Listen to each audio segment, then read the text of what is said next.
আমাৰ career counselling programme আৰম্ভ কৰিবলৈ আগবাঢ়িছোঁ আৰু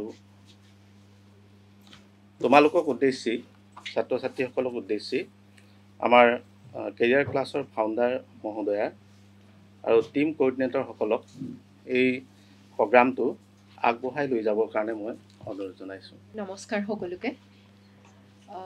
সভাত উপস্থিত থকা principal sir, vice principal sir আৰু ৰেছপেক্টেড টিচাৰ্ছ আৰু মোৰ মৰমৰ ছাত্ৰ ছাত্ৰীসকল, ইয়ালৈ আমাক ইমান ধুনীয়াকৈ আদৰি অনাৰ বাবে সকলোকে মই কৃতজ্ঞতা জ্ঞাপন কৰিছোঁ।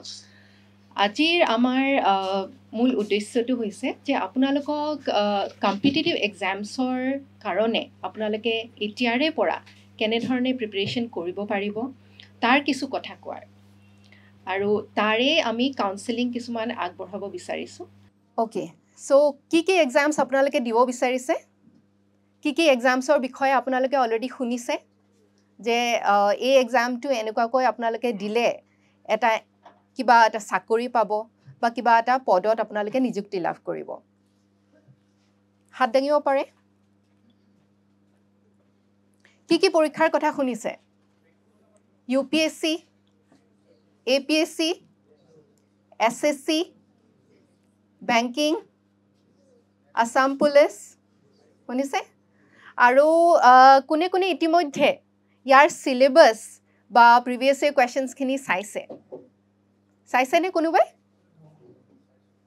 চাইছে? আচ্ছা, কেনেকুৱা ধৰণৰ প্ৰশ্ন আহে তেনেহ'লে? আমাৰ যদি আমি গভৰ্ণমেণ্ট এক্সামছৰ কাৰণে প্ৰিপেৰেশ্যন কৰোঁ তেনেহ'লে আমি দেখোঁ যে বিভিন্ন গ্ৰেডত আমাৰ এক্সামছবিলাক হয়, বিভিন্ন গ্ৰেডত আপোনালোকক নিযুক্তি দিবৰ কাৰণে এক্সামছবিলাক পাতা হয়। তাৰে ভিতৰত আটাইতকৈ ডাঙৰ এক্সামটো বুলি যদি আমি ভাবোঁ বা কওঁ তেনেহ'লে সেইটো হৈছে UPSC, চেণ্ট্ৰেল লেভেলত, হয়নে? UPSC কিহৰ কাৰণে, কোনবিলাক অফিচাৰ্ছক নিযুক্তি দিয়ে? Yes, very nice. IAS, IPS, IFS, IFOS এনেকুৱা ধৰণৰ যিবিলাক একদম গ্ৰেড A, টপ নচ যিবিলাক পজিশ্যনছ হয় গভৰ্ণমেণ্ট অফ ইণ্ডিয়াৰ, সেইকেইটা পজিশ্যনত আপোনালোকে যদি নিযুক্তি লাভ কৰিব বিচাৰে তেনেহ'লে আপোনালোকে এটা পৰীক্ষা দিব লাগিব। পৰীক্ষাটো কোনে অনুষ্ঠিত কৰে? UPSC বুলি এটা মানে হেৰি আছে, অৰ্গেনাইজেশ্যন আছে বা আমাৰ কনষ্টিটিউশ্যনেল বডি এটা আছে যি এই এক্সামটো অনুষ্ঠিত কৰে। সেই তেনেকুৱাকৈ আমাৰ প্ৰশাসনিক সেৱাৰ বাবে APSC বুলি আমাৰ অসমত আছে, সকলোৱে জানে, হয়নে? চ' ৰিচেণ্টলি কালি পৰহি আমাৰ ৰিজাল্ট এটা আহিছে APSC মেইনছৰ, হয়নে? ধেমাজি জিলাৰ পৰা বহুতে পাছ কৰিছে। চ' আপোনালোকে APSCৰ বিষয়েও শুনিছে চাগে। APSC আৰু UPSC আপোনালোকে সকলোৱে দিব পাৰে, ৰিগাৰ্ডলেছ অফ আপোনালোকে HSLCত কিমান পাৰ্চেণ্টেজ সংগ্ৰহ কৰিছে, HSত কিমান পাৰ্চেণ্টেজ পাইছে বা ডিগ্ৰীত কিমান পাৰ্চেণ্টেজ পাইছে। আপোনালোকৰ তাত কোনো এনেকুৱা ধৰণৰ নৰ্মছ নাই যে 50% পাব লাগিব, 60% পাব লাগিব তেতিয়াহে বহিব পাৰিব। এইটো এনেকুৱা এটা অপৰচুনিটি যিটো আপোনালোক প্ৰত্যেকজনৰ কাৰণে খোলা আছে। তথাপিও আপোনালোকৰ মনত কেতিয়াও ভয়ৰ উদয় হয় নেকি যে পৰীক্ষাটো দিব পাৰিম নে নোৱাৰিম, কেনেকৈ বা প্ৰস্তুতি চলাম? হয়, কিয়? কেনেকুৱা ধৰণৰ কুৱেশ্যনছ বা ডাউটছ আপোনালোকৰ মনত আহে?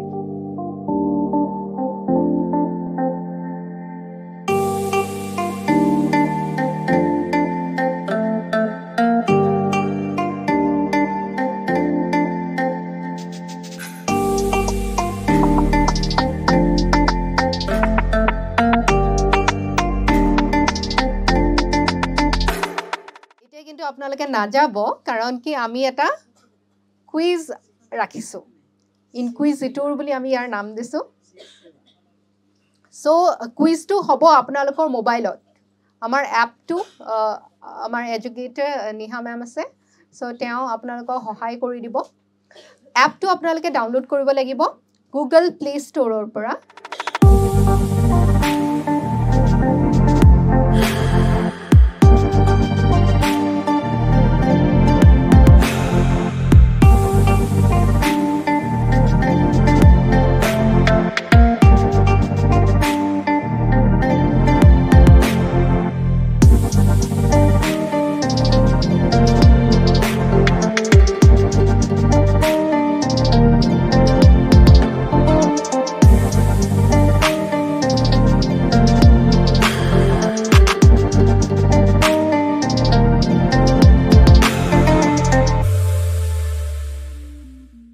নমস্কাৰ ছাৰ মই নেহা শৰ্মা কেৰিয়াৰ ক্লাছৰ তৰফৰ পৰা আহিছোঁ আপুনি ইয়াত প্ৰিন্সিপাল হিচাপে কৰ্মৰত হোৱা কিমান সময় হ'ল মই প্ৰিন্সিপাল হিচাপে 2021 চনৰ 3 ডিচেম্বৰ তাৰিখে ইয়াতে যোগদান কৰিছিলোঁ কিন্তু তাৰ আগতে মই ইয়াৰে শিক্ষক আছিলোঁ 1994 20 ছেপ্টেম্বৰত মই যোগদান কৰিছিলোঁ অৱশ্যে তেতিয়া আমাৰ মহাবিদ্যালয়খন হোৱা নাছিল প্ৰভিন্সিয়েলাইজ হোৱা নাছিল 1998তে হৈছে কিন্তু প্ৰিন্সিপাল হিচাপে 2 বছৰ সম্পূৰ্ণ নহ'লেও কিন্তু এই মহাবিদ্যালয়ত জড়িত থকা প্ৰায় 30টা বছৰ অতিক্ৰম কৰিছে এতিয়ালৈকে হয় ছাৰ আপোনালোকৰ আমাৰ মৰিধল কলেজে নাকৰ কোনটো মানে গ্ৰেড পাইছে আমি এতিয়ালৈকে নাকৰ 2টা চাইকেল সম্পূৰ্ণ কৰিছোঁ 2004ত আমি ফাৰ্ষ্ট চাইকেলটো কৰিছিলোঁ আৰু তেতিয়া আমি C++ গ্ৰেডহে পাইছিলোঁ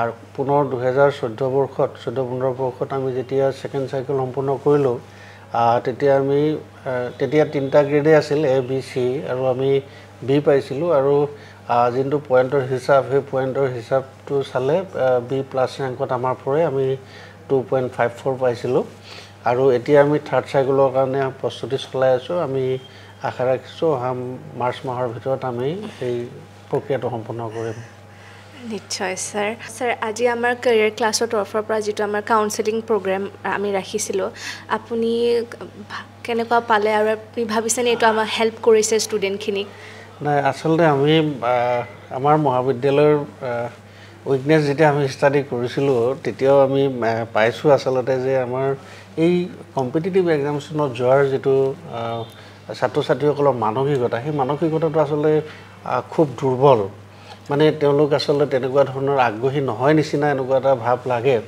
কিন্তু ছাত্ৰ ছাত্ৰীসকলৰ লগত যেতিয়া আমি বাৰ্তালাপ কৰোঁ তেতিয়া ছাত্ৰ ছাত্ৰীসকলে বহু সংখ্যক ছাত্ৰ ছাত্ৰী আচলতে আগ্ৰহে কিছুমান কথা আমাক সুধি আছে এই ক্ষেত্ৰত কিবা কৰিব পৰা যায় নেকি আৰু আমি নিজেও উপলব্ধি কৰিছোঁ যে আজি পৰ্যন্ত মহাবিদ্যালয় প্ৰতিষ্ঠা হোৱা প্ৰায় 35টা বছৰ হ'ল যদিও আমি কম্পিটিটিভ বিশেষকৈ ACS লেভেল বা UPSC লেভেলত আমি এজনো ছাত্ৰ আজিলৈকে উলিয়াব পৰা নাই সেইটো আমাৰ আচলতে দুৰ্বলতা কিন্তু হ'লেও আমি ট্ৰাই কৰিছোঁ ছাত্ৰ ছাত্ৰীসকলক সেই ক্ষেত্ৰত এৱাৰনেছ আনিবৰ কাৰণে আমি প্ৰয়াস কৰি আছোঁ আমি ভিন্ন ক্ষেত্ৰৰ আচলতে এই APSC UPSCৰ লগত জড়িত কম্পিটিটিভ এক্সামিনেশ্যনৰ লগত জড়িত যিসকল অভিজ্ঞ ব্যক্তি আছে তেখেতসকলৰ লগত আমি যোগাযোগ কৰিছোঁ আৰু এই ছাত্ৰ ছাত্ৰীসকলক সেই দিশটোত আচলতে অধিক আগ্ৰহী কৰি তুলিবৰ কাৰণে আমি চেষ্টা কৰিছোঁ আৰু আজিৰ দিনটোত বিশেষকৈ কেৰিয়াৰ ক্লাছৰ তৰফৰ পৰা ছাত্ৰ ছাত্ৰীসকলক যিখিনি তেওঁলোকক আচলতে দিগদৰ্শন দিয়া হৈছে এই দিশটোৰ প্ৰতি মই ভাবিছোঁ যে ছাত্ৰ ছাত্ৰীসকল যথেষ্ট আকৰ্ষিত হ'ব কাৰণ বহু ছাত্ৰ ছাত্ৰী লাহে লাহে সেই চিন্তাধাৰাটো গঢ়লৈ উঠিছে আৰু আজিৰ দিনটোত আচলতে তেওঁলোক বহুত যিটো সহজ সৰল ভাষাত ছাত্ৰ ছাত্ৰীসকলৰ মনোগ্ৰাহী হোৱাকৈ ছাত্ৰ ছাত্ৰীসকলৰ এই মনৰ পৰা সেই কম্পিটিটিভ এক্সামিনেশ্যনবিলাকৰ এপিয়াৰ হোৱাৰ ক্ষেত্ৰত যিটো ভয় শংকা থাকে সেইবিলাক আজি দূৰ হৈছে বুলি আমি অনুভৱ কৰিছোঁ আৰু আমি আচলতে এই ক্ষেত্ৰত এই ছাত্ৰ ছাত্ৰীসকলক ৰেগুলাৰ বা নিয়মিতভাৱে আচলতে বছৰটোত আচলতে আজিকালি ছেমিষ্টাৰ আৰু এতিয়া 4 ইয়াৰ্ছ ডিগ্ৰী কোৰ্চৰ গোটেই চিলেবাছবিলাক অহাৰ পিছত আচলতে ছাত্ৰ ছাত্ৰীসকলৰ যথেষ্ট সময়ো কম থাকে তাৰ ভিতৰতো কিন্তু আমি যথেষ্ট পৰিমাণে ট্ৰাই কৰিছোঁ যাতে ছাত্ৰ ছাত্ৰীসকল এই দিশবিলাকত আগবাঢ়ি আহে তেওঁলোকে যাতে এই দিশবিলাকত মনোযোগ দিয়ে তেওঁলোকৰ যিবিলাক ভয় শংকা আছে এইবিলাক যাতে নোহোৱা হয় সেইখিনি ক্ষেত্ৰত আমিও প্ৰয়াস কৰি আছোঁ আৰু আমি আশা ৰাখিছোঁ যে পৰৱৰ্তী সময়ত আমি কেৰিয়াৰ ক্লাছৰ লগত একেলগে আমাৰ দৰে পিছপৰা অঞ্চলৰ যিসকল ছাত্ৰ ছাত্ৰী আছে সেইসকলক এই দিশবিলাকত আগবঢ়াই নিবৰ কাৰণে যদি আমি প্ৰয়াস কৰোঁ আমি এদিন সফল হ'ব পাৰিম থেংক ইউ ছাৰ আপুনি বহুত ভাল কথা কৈছে ইয়াকে কৈ আজি আমাৰ ইণ্টাৰভিউটো সামৰণি মাৰিছে আমাৰ প্ৰিন্সিপাল ছাৰ আপোনাৰ নামটো এবাৰ জনাই দিব আমাৰ কেমেৰা মোৰ নাম ডক্টৰ দীপেন শইকীয়া মই অৰিজিনেলি পলিটিকেল ছায়েন্স ডিপাৰ্টমেণ্টৰ আছিলোঁ এইখন মহাবিদ্যালয়ৰ সহযোগী অধ্যাপক আৰু 2021 বৰ্ষত 3 ডিচেম্বৰ তাৰিখে মই অধ্যক্ষ হিচাপে যোগদান কৰিছোঁ থেংক ইউ ছাৰ বহুত ভাল লাগিলে আপোনালোকৰ কলেজলৈ আহি থেংক ইউ ছাৰ